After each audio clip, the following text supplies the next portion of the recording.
ದೃಶ್ಯ ಮಾಧ್ಯಮದ ಸ್ನೇಹಿತರಿಗೆ ಮೊದಲನೇದಾಗಿ ನಮಸ್ಕಾರಗಳನ್ನ ತಿಳಿಸ್ತಾ ಇವತ್ತು ವಿಶೇಷವಾಗಿ ನಮ್ಮ ರಾಯಚೂರು ಜಿಲ್ಲೆ ಸಿಂಧನೂರು ತಾಲೂಕಿಗೆ ಬಂದಿರತಕ್ಕಂಥದ್ದು ಪಕ್ಷದ ಹಿರಿಯ ಮುಖಂಡರು ಹಲವಾರು ಬಾರಿ ಪಕ್ಷದ ಚಿಹ್ನೆಯಡಿ ಶಾಸಕರಾಗಿ ಆಯ್ಕೆಯಾಗಿ ಸಚಿವರಾಗಿ ಕೆಲಸವನ್ನ ಮಾಡಿರ್ತಕ್ಕಂಥ ಸನ್ಮಾನ್ಯ ನಾಡಗೌಡರು ಸಾಹೇಬ್ರ ಒಂದು ಹುಟ್ಟುಹಬ್ಬದ ಆಚರಣೆ ಮಾಡತಕ್ಕಂಥ ಒಂದು ಹಿನ್ನೆಲೆಯಲ್ಲಿ ಪಕ್ಷದ ಕಾರ್ಯಕರ್ತರುಗಳು ಪದಾಧಿಕಾರಿಗಳು ಬಹಳ ಉತ್ಸಾಹಕತೆಯಿಂದ 68ನೇ ವರ್ಷದ ಹುಟ್ಟುಹಬ್ಬವನ್ನ ಆಚರಣೆಯನ್ನ ಮಾಡ್ತಾ ಇದ್ದಾರೆ.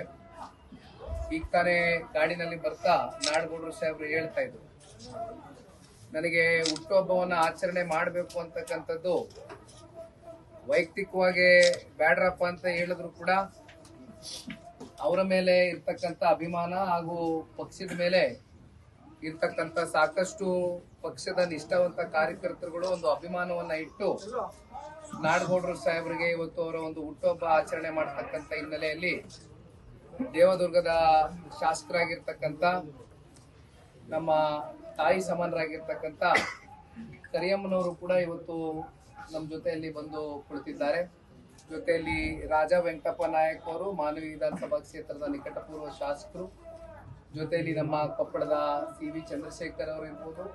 ಬಹಳ ಜನ ಇವತ್ತು ಪಕ್ಷದ ಎಲ್ಲ ತಾಲೂಕು ಅಧ್ಯಕ್ಷರು, ಜಿಲ್ಲಾಧ್ಯಕ್ಷರುಗಳು, ಅನೇಕ ತಾಲೂಕುಗಳಿಂದ ಅಧ್ಯಕ್ಷರುಗಳು, ಪದಾಧಿಕಾರಿಗಳು ಎಲ್ಲರೂ ಕೂಡ ಜೊತೆಗೂಡಿ ಬಹುಶಃ ಈಗ ನೇಮಿರಾಜ್ ನಾಯಕ್ ಅವರು ಕೂಡ ಇನ್ನೇನು ಒಂದು ಕೆಲವು ನಿಮಿಷಗಳಲ್ಲಿ ಆಗಮಿಸ್ತಾರೆ. ಹಾಗಾಗಿ ಆ ಹಿನ್ನೆಲೆಯಲ್ಲಿ ಬಂದಿದ್ದೇನೆ.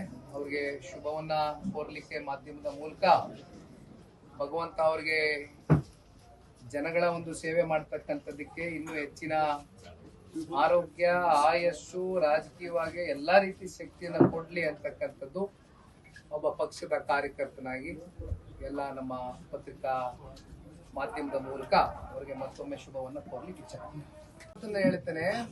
ಇವತ್ತು ಎರಡು ಪಕ್ಷಗಳು ಒಟ್ಟುಗೂಡಿರ್ತಕ್ಕಂಥದ್ದು ನಮ್ಮ ರಾಜ್ಯವನ್ನ ಮುಂದಿನ ದಿನಗಳಲ್ಲಿ ಒಂದು ಒಳ್ಳೆಯ ಒಂದು ಆಡಳಿತವನ್ನ 7.5 ಕೋಟಿ ಕನ್ನಡಿಗರ ಒಂದು ಆಶೀರ್ವಾದದ ಮೇಲೆ ಕೊಡಬೇಕು ಅಂತಕ್ಕಂಥ ಹಿನ್ನೆಲೆಯಲ್ಲಿ ಸನ್ಮಾನ್ಯ ದೇವೇಗೌಡರು, ಕುಮಾರಣ್ಣ ಅವರು ತಗೊಂಡಿರ್ತಕ್ಕಂಥ ನಿರ್ಧಾರ ಇದು.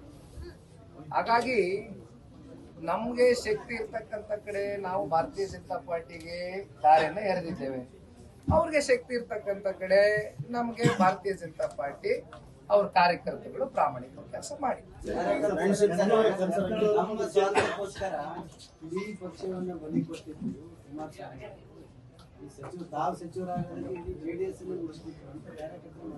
ಯಾವ ಕಾರ್ಯಕರ್ತರು ಹೇಳ್ತಾರಣ್ಣ? ಯಾವ ಕಾರ್ಯಕರ್ತರು? ಒಂದ್ ನಿಮಿಷ ಅಣ್ಣ, ನಾನೇ ಉತ್ತರ ಕೊಡ್ತೀನಿ. ಈಗ ಒಂದ್ ಸೆಕೆಂಡ್. ಯಾವ ಕಾರ್ಯಕರ್ತರು ಹೇಳಿದ್ರು? ಕಾಂಗ್ರೆಸ್ ಕಾರ್ಯಕರ್ತ, ಜೆಡಿಎಸ್ ಕಾರ್ಯಕರ್ತರು ಇವತ್ತು ಸನ್ಮಾನ್ಯ ಕುಮಾರಣ್ಣ ಅವರು ಸಚಿವ ಸ್ಥಾನಕ್ಕೆ ಅಪಾಪ ಇಟ್ಕೊಂಡು ಹೋದಂತವ್ರಲ್ಲ. ಅವರು ನಾನ್ ಲೋಕಸಭೆಗೆ ಹೋಗಬಾರ್ದು, ನಾನು ರಾಜ್ಯದಲ್ಲಿ ಉಳ್ಕೋಬೇಕು, ಒಬ್ಬ ವಿರೋಧ ಪಕ್ಷದ ನಾಯಕನಾಗಿ ಕೆಲಸ ಮಾಡಬೇಕು ಅಂತಕ್ಕಂಥದ್ದು ಕಾರ್ಯಕರ್ತರ ಭಾವನೆ ಇತ್ತು. ಬಟ್ ಅಂತಿಮವಾಗಿ ಮಂಡ್ಯದಲ್ಲಿ ಸೂಕ್ತವಾದಂತ ಅಭ್ಯರ್ಥಿ ಸನ್ಮಾನ್ಯ ನಿಖಿಲ್ ಕುಮಾರಸ್ವಾಮಿ ಆಗಬೇಕು, ಇಲ್ಲ ಕುಮಾರಣ್ಣ ಅವರೇ ಆಗಬೇಕು ಅಂತಕ್ಕಂಥ ಒತ್ತಡ ಕೇಳಿ ಬಂದಾಗ ಆ ಒತ್ತಡಕ್ಕೆ ಮಣಿದು ಹೋದ್ರು ಹೊರತುಪಡಿಸಿ ನಮ್ಗೆ ಭಾರತೀಯ ಜನತಾ ಪಾರ್ಟಿಯ ರಾಷ್ಟ್ರೀಯ ನಾಯಕರಿಗೆ ನಾವ್ ಯಾವುದೇ ಷರತ್ತುಬದ್ಧವಾದಂತ ಮಾತುಗಳನ್ನ ಹೇಳಿ ಹೋಗಿರ್ತಕ್ಕಂಥದ್ದಲ್ಲ. ಸನ್ಮಾನ್ಯ ಕುಮಾರಣ್ಣ ಅವರ ದೀರ್ಘಕಾಲದ ರಾಜಕಾರಣದ ಅನುಭವ ರಾಷ್ಟ್ರಕ್ಕೂ ಕೂಡ ಇವತ್ತು ರಾಷ್ಟ್ರವನ್ನ ಕಟ್ಟತಕ್ಕಂಥದಕ್ಕೆ ಶ್ರೀ ನರೇಂದ್ರ ಮೋದಿಜಿಯವರ ಸಂಪುಟದಲ್ಲಿ ಒಂದು ಅವಕಾಶ ಮಾಡ್ಕೊಡ್ಬೇಕು ಅಂತ ಇವತ್ತು ಕನ್ನಡಿಗರ ಪರವಾಗಿ ಒಂದು ಅವಕಾಶ ಮಾಡಿಕೊಟ್ಟಿದ್ದಾರೆ. ಹಾಗಾಗಿ ಇವತ್ತು ನಮ್ಮ ಕಾರ್ಯಕರ್ತರಲ್ಲಿ ಕುಮಾರಣ್ಣ ಅವರು ಕೇಂದ್ರ ಸಚಿವರಾಗಿರೋದು ಒಂದು ಹೊಸ ಸೃಷ್ಟಿಯಾಗಿದೆ ಕಣ್ರಿ.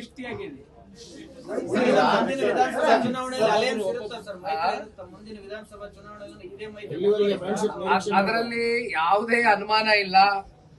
ಈಗ ಜಿಲ್ಲಾ ಪಂಚಾಯತಿ, ತಾಲೂಕ್ ಪಂಚಾಯತಿ ಚುನಾವಣೆಗಳಲ್ಲೂ ಕೂಡ ನಾನು ಒಪ್ಕೊಳ್ತೇನೆ, ಸವಾಲ್ಗಳಿರ್ತವೆ ಸರ್. ರಾಜಕಾರಣ ಅಂದ್ಮೇಲೆ ಸವಾಲ್ಗಳಿರ್ತವೆ, ಸ್ವೀಕಾರ ಮಾಡಬೇಕಾಗ್ತದೆ. ಅದಕ್ಕೆ ಎರಡು ಪಕ್ಷಗಳು ಕೂಡ ಕೂತು ಪಕ್ಷದ ಚೌಕಟ್ಟಿನಲ್ಲಿ ಚರ್ಚೆ ಮಾಡ್ಕತ್ತೇವೆ. ಯಾರ್ಯಾರಿಗೆ ಎಷ್ಟೆಷ್ಟು ಸ್ಥಾನವನ್ನ ಬಿಟ್ಕೊಡ್ಬೇಕು ಅಂತಕ್ಕಂಥದ್ದು ಎರಡು ಪಕ್ಷದ ನಾಯಕರು ಚರ್ಚೆ ಮಾಡ್ತಾರೆ. ಯಾವ್ದಣ್ಣ? ಬಿಜೆಪಿ ಒಕ್ಕಲಿಗೆ ಜೆಡಿಎಸ್ ಒಂದ್ ಸೈಡ್ ಅಂತ ಹೇಳಿ ಹೇಳಿಕೆ ಕೊಡ್ತಾರೆ. ಶಾಸಕರ ಮಾತು ಜೆಡಿಎಸ್ ಶಾಸಕರ ಮಾತು ಕೇಳೋ ಅವಶ್ಯಕತೆ ಇಲ್ಲ. ನಾವು ನಮ್ಮ ಪಕ್ಷ ನಮ್ಮ ಬಿಜೆಪಿ ನಮ್ಮ ತರ ಇರುತ್ತೆ, ನಾವು ಚುನಾವಣೆ ಈಗ ಒಂದ್ ನಿಮಿಷ ಅವರು ಅವರು ಈಗ ಜಿಲ್ಲಾ ಪಂಚಾಯತ್ ಮತ್ತು ತಾಲೂಕು ಒಂದ್ ಸೆಕೆಂಡ್ ಅಣ್ಣ. ಈಗ ಒಬ್ರೊಬ್ರು ಮಾತಾಡೋಣ. ಬಸ್ಸಿನ ದರ 15% ಆಗಿರೋದ್ರಿಂದ ಮುಂದಿನ ದಿನಗಳಲ್ಲಿ ಕಾಂಗ್ರೆಸ್ಗೆ ವೋಟ್ ಹಾಕ್ಬೇಡ್ರಿ ಗಂಡ್ಮಕ್ಳು ಅಂತ ಹೇಳಿ ಒಂದು ಕರೆ ನೀಡ್ತಾರೆ ಸರ್ ಯತ್ನಾಳ್. ಇದ್ರ ಬಗ್ಗೆ ನಿಮ್ ನಿಲ್ಬೇಕು ಸರ್. ಅಲ್ಲ, ಇವತ್ತು ಗಂಡು ಹೈಕಲ್ ಅಷ್ಟೇ ಅಲ್ಲ, ಇವತ್ತು ಇಡೀ ರಾಜ್ಯದ ಜನತೆ ಮುಂದೆ ಯಾವತ್ತು ಸಾರ್ವತ್ರಿಕ ಚುನಾವಣೆ ಘೋಷಣೆ ಆಗತ್ತೆ, ಸಂಪೂರ್ಣವಾಗಿ ರಾಜ್ಯದ ಜನತೆ ಕಾಂಗ್ರೆಸ್ನ ತಿರಸ್ಕಾರ ಮಾಡತಕ್ಕಂತ ದಿನಗಳು ದೂರ ಇಲ್ಲ. ಬರೀ ಗಂಡ ಹೈಕಲ್ ಅಷ್ಟೇ ಅಲ್ಲ, ಹೆಣ್ಮಕ್ಳು ಕೂಡ ತಿರಸ್ಕಾರ ಮಾಡ್ತಾರೆ. ಅದ್ರಲ್ಲಿ ಯಾವುದೇ ಅನುಮಾನ ಬೇಡ, ಯಾವುದೇ ಅನುಮಾನ ಬೇಡ ಅನ್ನಲ್ಲ. ಅದ್ಯಾಕೆ ಅನುಮಾನ ಪಡಕತ್ತಿರಲ್ಲ? ಈಗ ಇಷ್ಟೊತ್ತವರೆಗೂ